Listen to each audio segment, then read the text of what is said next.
साथियों नमस्कार, कैसे हैं आप सब लोग? मजामा केम छो कसा आहेस? आप सबको जय श्री राम, जय बालाजी की, जय खाटू श्याम जी की। साथियों, एंटी करप्शन केसेस में एक प्रैक्टिकल प्रॉब्लम मैंने ये भी देखी है कि जहां एक से अधिक अक्यूज ट्रायल को फेस कर रहे होते हैं, there might be a possibility कि जो अन्य अक्यूज है वो आपको ब्लैकमेल करें कि देखो भाई हम कन्फेस कर लेंगे, अगर हमने कन्फेस कर लिया तो वैसे मरे हुए हैं, पर आपको भी जो है लेके डूबेंगे। फिर आप जो है घबरा जाते हो, आपको जो है पसीने रहते हैं और फिर आप लग जाते हो उनकी आवभगत में। ऐसा मालूम है क्यों हो रहा है? क्योंकि आपको कानूनी प्रावधान नहीं पता है। You are not having the proper knowledge about the subject. अगर एक बार हो जाएगी आपको नॉलेज, तो फिर जो है आपको डरने की या घबराने की जो है आवश्यकता नहीं पड़ेगी। तो जानना चाहते हो क्या है कानूनी प्रावधान, क्या है आपके अधिकार? तो ठंडे दिमाग के साथ आप एक नोटबुक, एक पेन लेके बैठिए। सेक्शन 24 है भारतीय साक्ष्य अधिनियम का, मेरे साथ साथ जो है खोलो। मैं पहले आपको गाइड करूंगा थ्योरेटिकल पर्सपेक्टिव पे, पर प्रैक्टिकली हमें करना क्या है, क्या लिखा पढ़ी करनी होगी, इस बारे में भी आपको मैं जो है गाइड करूंगा। क्लियर है बात? तो हमें कहीं भी टेंस नहीं होना है, हमें किसी के भी थ्रेट का, कॉर्शन का जो है शिकार नहीं होना है, और शांतिपूर्वक बात को समझना है और कंसेप्चुअली क्लियर होते हुए आगे बढ़ना है। क्लियर है बात? देखिए, धारा 24 एक विशेष परिस्थिति है। इसकी शुरुआत किससे होती है?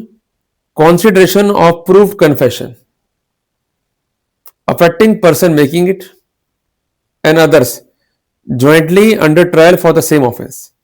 कि कोई कन्फेशन सबमिट हुआ और वो कन्फेशन एडमिजेबल है, जिसके द्वारा दिया गया वो कन्फेशन उसके अगेंस्ट भी कंसीडर हो रहा है, तो क्या ऐसे सिनेरियो में अन्य व्यक्ति जो कि पार्ट एंड पार्सल हैं सेम ट्रायल का, क्या उनके अगेंस्ट भी इस कन्फेशन को विचार में ले सकते हैं या नहीं? इस संबंध में धारा 24 बीएस से काफी इंपॉर्टेंट है। अब आते हैं कानूनी प्रावधान पे, व्हाट इट सीज। सबसे पहला पार्ट क्या है कि when more persons than one, कि एक से अधिक व्यक्ति है। बहुत सिंपल सी बात है, और बीइंग ट्राइड जॉइंटली, इनका एक जॉइंट ट्रायल हो रहा है। कोई दिक्कत है मुझे बताओ अभी तक? भाई, दो व्यक्ति हैं या तीन व्यक्ति हैं या चार व्यक्ति हैं, तो basically the said scenario will be considered as more than one person. Clear है? और सेम केस में ही वो जो है इन्वॉल्व है और उनका जो है ट्रायल चल रहा है, in that scenario it is termed as when they are being tried jointly for the same offence. Clear हो गया अपने को? A confession made by one of such person affecting himself, और इसमें से किसी व्यक्ति ने कन्फेशन वास्तव में कर भी दिया, ऐसा कन्फेशन जो कि अफेक्ट कर रहा है उसको, एंड सम अदर पर्संस, और ऐसा कन्फेशन जो है प्रूव्ड है, तो ऐसे सिनेरियो में कोर्ट ऐसे कन्फेशन को जो अदर व्यक्ति हैं उनके विरुद्ध विवेचना में ले सकता है। क्लियर है बात? तो जब कभी भी ये स्थिति आएगी तो क्या करोगे?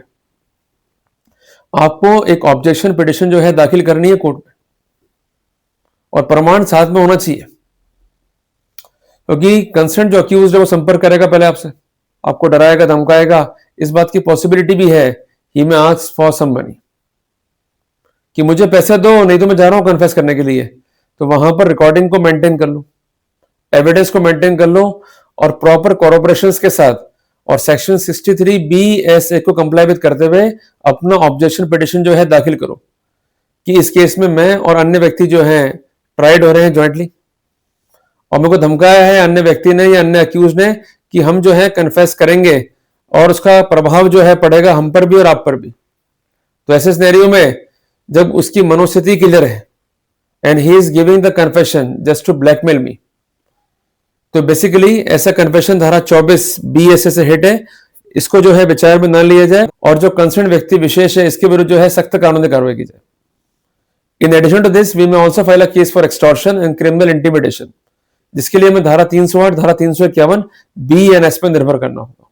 अगर आप चूक गए, शर्मा गए, आपको लगा बाद में जो है सबमिशन दे देंगे, नुकसान जो है आपको ही होगा।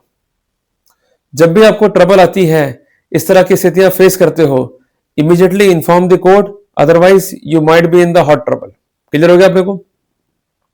अब यहां पर एक स्पष्टीकरण है, क्या कहता है वो? ऑफेंस में अबेटमेंट और अटेंड भी जो है शामिल होगा। और जो सेकंड स्पष्टीकरण है, बेसिकली ये एक स्पेसिफिक क्लास है। क्या कहता है कि यदि ट्रायल हो रहा है ऐसे दी व्यक्तियों का, और कंसर्न जो अक्यूज है वो जो है एब्सकॉन्ड हो गए या वो कंप्लाई विद नहीं कर रहे हैं रिगार्डिंग द प्रोक्लेमेशन जो कि इश्यूड हुआ है as per section 84 of BNSS, इसके बावजूद भी उन्हें ज्वाइंट ट्रायल में जो है माना जाएगा। इसी जब भी आपको इस तरह का एप्रीहेंशन ही है, inform the court, otherwise you might be in the hot trouble. अब कुछ एग्जांपल्स जो हैं जुड़े हुए हैं इस कानूनी प्रावधान के साथ में, जिसको हम कहेंगे इलस्ट्रेशन। इसको जो है अपन एक बार देख लेते हैं। ए और बी जो है इनका हो रहा है joint trial for the murder of C, clear है। तो ए से व्यक्ति आ गए, ट्रायल भी ज्वाइंट है, ऑफेंस भी सेम है। अब यहां पर एक स्टेटमेंट देता है ए कि B and I murdered C, तो ये जो स्टेटमेंट है it will be considered against B, clear है। पर चाहता है बी ये कंसीडर ना हो तो उसको समय रहते हुए अपनी आपत्ति जो है दाखिल करनी होगी, otherwise he might be in a trouble. हमको कम लगे प्रूव करना है कि कन्फेशन जो है it is not from the free will, the confession is made because the concern को अक्यूज विलिंग टू ब्लैकमेल अस, और जब हम शिकार नहीं हुए उसकी ब्लैकमेलिंग का तो अब इल इंटेंशन के तहत वो कन्फेस कर रहा है, जो कि गलत है। ऐसा करके जो आपके फंडामेंटल राइट्स है और जो आपके विधिक अधिकार है उसको अफेक्ट कर रहा है, क्लियर है बात है। हम एक एग्जांपल जो है और लेंगे। A is on the trial for the murder of C, कि ए जो है ट्रायल फेस कर रहा है सी के मर्डर के लिए। There is evidence to show that C was murdered by A and B, and B said A and I murdered C. The statement may not be taken into consideration by the court against A as B is not being jointly tried। तो कुल मिलाकर के joint trial जो है आवश्यक है, जो मैंने आपको बताया भी है इस एग्जांपल के अंदर, और होने चाहिए वो सेम ऑफेंस की।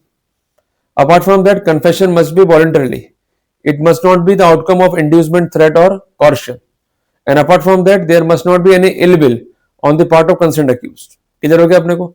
तो ये जो एग्जांपल्स हैं it is confined to theoretical perspective. तो प्रैक्टिकली हमें करना क्या है अगर इस तरह का सिनेरियो आ रहा है और किस प्रकार जो है हमें प्रोसीड करना है। तो हम लोग जो है सम अप करते हैं इसको कि कंसर्न को अक्यूज हमें धमका रहा है और ये कह रहा है मैं कन्फेस कर लूंगा, inform the magistrate, launch a case against him, and apart from that inform the higher authorities.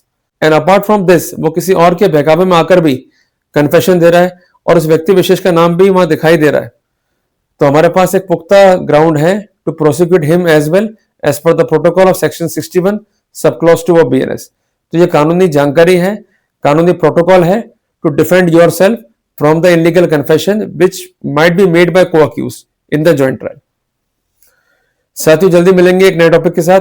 Till then जय हिंद, जय भारत।